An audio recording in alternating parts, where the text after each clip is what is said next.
우리가 익히 알고 있는 구절입니다. 우리가 많은 사람들이 암송하는 구절이기도 합니다. 하나님의 말씀은 살아있고 활력이 있어 좌우의 날선 어떤 검보다도 예리하여 혼과 영과 및 관절과 골수를 찔러 쪼개기까지 하며 또 마음의 생각과 뜻을 판단하나니. 많은 사람들이 암송하는 구절이고 우리도 이렇게 암송하면 참 좋겠습니다. 우리나라는 성형수술이 가장 발달한 나라 가운데 하나라고 합니다. 성형기술이 얼마나 발달을 했는지 참 하나의 어떤 변장이라고 할 수 있겠죠. 깜쪽같이 옛날의 모습들이 완전히 사라지고 전혀 새로운 얼굴, 알아보지 못하는 얼굴들, 그런 얼굴들이 많이 있습니다. 그래서 천국에 가면 그런다고 그러죠. 세상에 살 때는 전혀 세상에 살던 사람과 그 이름과 그 얼굴이 매칭이 안 되는 사람들이 너무 많아서 천국에서 헷갈린다는 이야기가 농담처럼 그렇게 나오고 있을 정도로 성형수술 많이 한다고 하는데, 그런데 우리 시대의 사람들은 옛날 사람들에 비해서 그나마 잘 먹어서 저희 어릴 때에 비해서 다들 예쁘고 잘생겨진 것 같습니다. 그런데 그렇게 예쁘고 잘생겨지는 데 있어서는 또한 우리 스스로를 꾸미는 일에 얼마나 많이 노력을 하는지 모릅니다. 지금은 남자들도 색조 화장을 한다고 합니다. 눈썹을 그리고 얼굴에 색조 화장을 해서 얼굴에 어떤 흠이나 티를 다 감추고 피부 색깔을 하얗게 만들고 하는 그런 화장들을 남자들도 한다고 하고, 여자들은 뭐 말할 필요도 없는 것이죠. 그리고 그 화장품이나 자기를 꾸미는 일에 대해서는 돈을 아끼지 않는 그런 시대를 우리는 살고 있습니다. 왜냐하면 내가 다른 사람들에게 어떻게 보일 것인가가 참으로 중요하게 여겨지는 세상이기 때문입니다. 어떻게 쓰든지 예쁘게 보이고 잘생기게 보이고 그러고 싶은 것이 사람의 욕망인 것 같습니다. 다들 잘생겨지시고 예뻐지게 되시기를 축복합니다. 그렇게 잘생겨지고 예뻐지게 되는 그런 상황들이 참 좋기는 하지만, 그러나 우리가 명심해야 할 것이 있는데, 우리 하나님께서는 우리가 그렇게 꾸미는 것에 속아 넘어가지 않으신다는 것이죠. 언젠가 이 미국 법정이었는 것 같은데요. 미국 법정에서 아주 예쁜 여자가 이제 어린 제자와의 어린 제자와의 불륜, 미국 같은 경우에서는 그런 경우에 굉장히 중형이 내려지게 됩니다. 도무지 그런 일을 할 것 같지 않은, 너무나 성숙해 보이는, 너무나 뭐라 그럴까요? 얌전해 보이고 그래 보이는 그 선생님이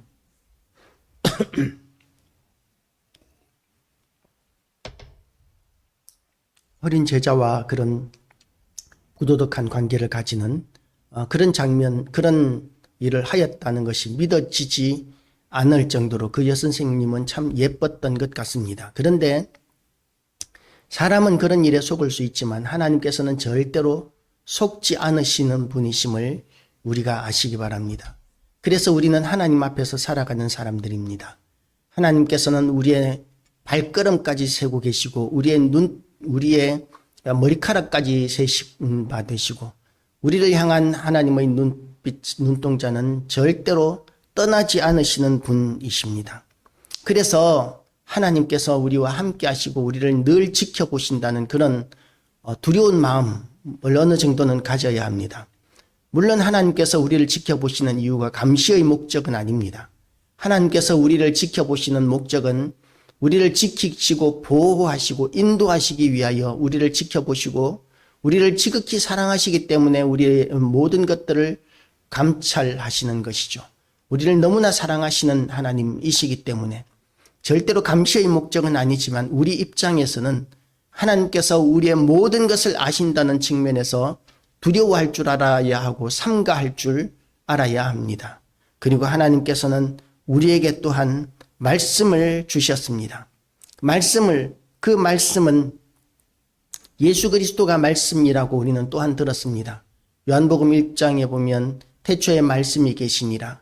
이 말씀이 하나님과 함께 계셨으니 이 말씀이 곧 하나님이시니라 하고 했던 그 말씀을 우리는 기억합니다.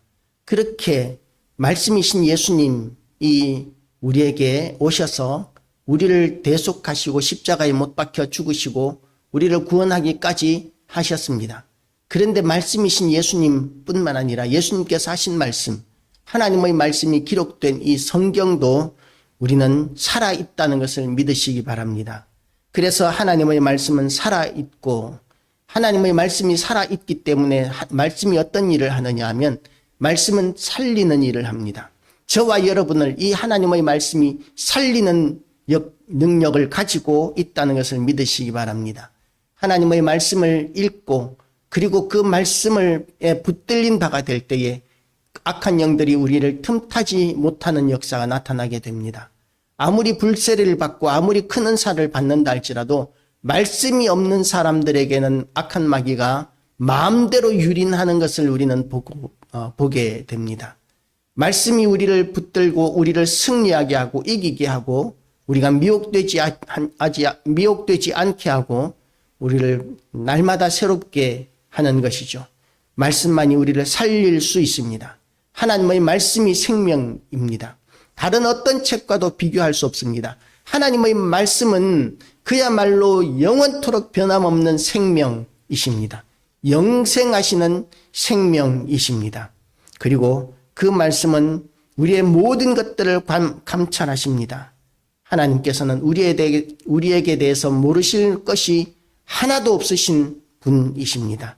그래서 하나님의 말씀은 살아있고 활력이 있어 좌우의 날선 어떤 것보다도 예리하여 혼과 영과 및 관절과 골수를 찔러 쪼개기까지 하며 또 마음의 생각과 뜻을 판단하나니 지은 것이 하나도 그 앞에 나타나지 않음이 없고 우리의 결산을 받으실 이의 눈앞에 만물이 벌거벗은 것 같이 드러나느니라. 고 이렇게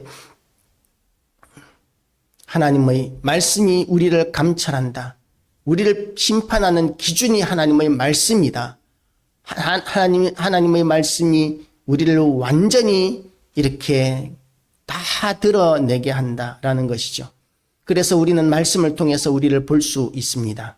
거울을 보면 우리가 어디에 얼굴에 뭐가 묻었는지, 옷에 뭐가 묻었는지, 옷이 어울리는지 안 어울리는지 이런 것들을 거울을 보면 우리는 알 수 있습니다. 물론 옛날 거울은 제대로 알아보기 어려웠습니다. 옛날 거울은 청동을 닦아서 이렇게 빛을 낸 광을 낸 거울이었기 때문에 지금처럼 연마 기술이 발달하지 않았기 때문에 그때의 거울은 희미하게 지금에 비해서는 굉장히 희미하게 보는 거울이었습니다. 그래서 이제 얼굴을 보기 위해서는 물을 받아놓고 그 물에 비치는 자기 얼굴을 보기도 했지만 그러나 그 물에 비치는 자기의 얼굴도 이렇게 제대로 된 얼굴이 아니죠. 왜냐하면 위로 보는 얼굴과 아래로 보는 얼굴과 정면으로 보는 얼굴이 다르기 때문입니다. 그래서 우리가 가능하면 이렇게 얼굴이 처지지 않게 이렇게 리프팅을 한다고 그러죠. 리프팅. 얼굴을 끌어올려야 예뻐 보이고 젊어 보이는데 아래쪽으로 이렇게 물을 쳐다보면 그러면 얼굴이 처지기 때문에 좀 더 늙어 보이고 좀 더 못생겨 보이게 되는 그런 얼굴을 우리가 보게 됩니다. 그렇게 우리가 우리의 얼굴을 보는 것, 그것이 옛날에는 쉽지 않은 일이었습니다. 그런데 지금은 거울이 얼마나 이렇게 깨끗하고 잘 선명하게 비치는지 우리가 이렇게 거울을 보면 우리를 잘 알 수 있습니다.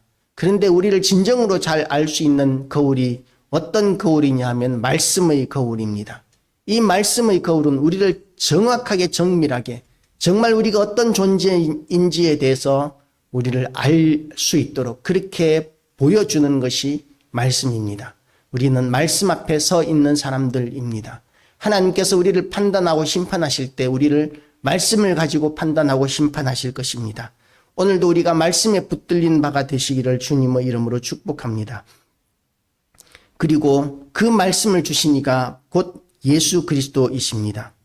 그러므로 우리에게 큰 대제사장이 계시니 승천하시니 곧 하나님의 아들 예수시라. 우리가 믿는 도리를 굳게 잡을지어다. 우리에게 있는 대제사장은 우리의 연약함을 동정하지 못하실 이가 아니요 모든 일에 우리와 똑같이 시험을 받으신 이로되 죄는 없으시니라.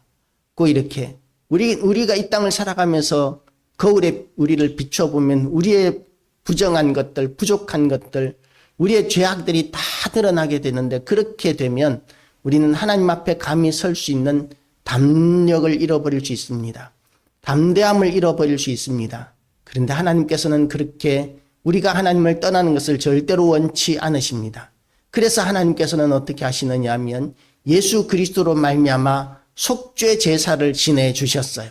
우리는 죄인인데 예수님이 속죄 제사의 대제사장이 되시고 또한 제물이 되어주심으로 말미암아 우리는 그때까지 있었던 어떤 속죄 제사와도 비교할 수 없는 완전한 속죄 제사를 드린 사람들이 되는 것이죠. 그래서 우리가 일단 이 어떤 예전의 속죄 제사를 지낼 때에는 과거의 죄들을 하나님 앞에 회개하는 그런 의미에서 제사를 드렸습니다. 그리고 제사를 드리고 나서는 이제부터는 그런 잘못을 저지르지 말아야지 라고 이렇게 결심하면서 성전문을 나서는 것입니다.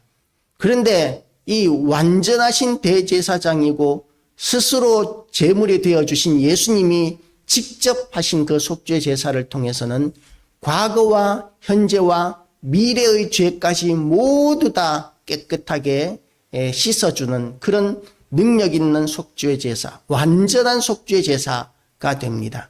그래서 예수께서 그리스도시고 하나님의 아들이시고 우리를 구원하시기 위하여 속죄 제사를 지내주셨다는 것을 믿는 사람들은 누구든지 어떤 죄가 있든지 하나님께서는 다 용서하시고 의롭다고 인정하시고 구원하시는 그런 은혜가 있게 됩니다. 그런데 만약에 예수님을 믿지 않는 사람들은 그 속죄 제사 그리고 완전한 대제사장이신 예수 그리스도의 속죄의 은혜를 누리지 못하게 되어 있는 것이죠. 그래서 예수님을 믿는 것이 너무나 중요합니다. 그리고 그 예수님께서는 또한 우리가 거룩한 삶을 살기를 원하시지만 우리가 혹시 그렇게 거룩한 삶을 살기 위하여 몸부림치는 가운데 있었는데도 불구하고 우리에게 죄가 생겼다면, 우리가 실수를 함으로 죄를 범하는 그런 일들이 있었다면, 그럼에도 불구하고 우리 주님께서는 우리를 불쌍히 여기시고 우리를 정결케 해주시는 주님이십니다. 너무나 좋으신 주님이신 것이죠. 제가 어릴 때였습니다. 어릴 때 성당에 가본 적이 있었는데 성당 미사에 한번 참석했는데 그 사제가 설교하는 가운데 이제 고해성사라는 걸 봤는데 사람들이 고해성사를 하면서 자기의 죄를 인식을 하지 못하더라는 것이죠. 가늠한 사람이 와서 고해성사를 하는데 고해성사를 하면서 이렇게 자기의 이야기를 하는데 그런데 이제 어떤 죄를 지었습니까? 라고 이렇게 고해하십시오. 라고 이렇게 이야기했을 때 그 사람이 간음했습니다, 신부님이라고 이렇게 이야기하더라는 거예요. 그런데 그 간음할 때 그 마음이 어떻던가요? 찔리지 않던가요? 그랬더니 코카콜라 같던데요. 시원하던데요. 그런 식으로 이제 고해를 하더라는 것이죠. 그것은 회개가 아니라고, 제대로 된 고해가 아니라고 이렇게 이야기하는 것을 들은 적이 있습니다. 세상 사람들은 우리에게 대해서 이렇게 이야기합니다. 예수 믿는 사람들은 어떤 잘못을 지어도 잘못을 해도 용서를 받기 때문에 그 하나님 앞에 이렇게 와서 잘못했습니다 기도하고는 나가서 똑같이 살아간다고 이렇게 이야기하는, 그렇게 생각하는 사람들이 많이 있습니다. 그렇게 생각하는 교인들이 있으니까 그렇게 생각하는 세상 사람들이 많았던 것이겠죠. 그것 때문에 또한 성도의 영광이 무너지고 교회의 영광이 무너지고 하나님의 영광이 가리워지는 그런 일들이 생겨나게 되었습니다. 이제는 회복해야 합니다. 우리는 진정한 회개를 하면 하나님께서 우리를 용서해 주시지만 회개라는 것은 지금까지의 죄악 잘못된 삶의 삶에서 완전히 돌이키는 것이라는 것을 알고 오늘도 하나님을 기쁘시게 해드리는 거룩한 삶을 사는 우리 모든 교회와 성도 되시기를 축복합니다. 그리고 혹시 거룩한 삶을 살기 위하여 몸부림치는 가운데 있었는데도 불구하고 잘못한 것이 생겨나게 되었다면 바로 우리 하나님 앞에 나와서 회개하고 오늘도 정결함을 받는 우리 모든 교회와 성도 되시기를 주님의 이름으로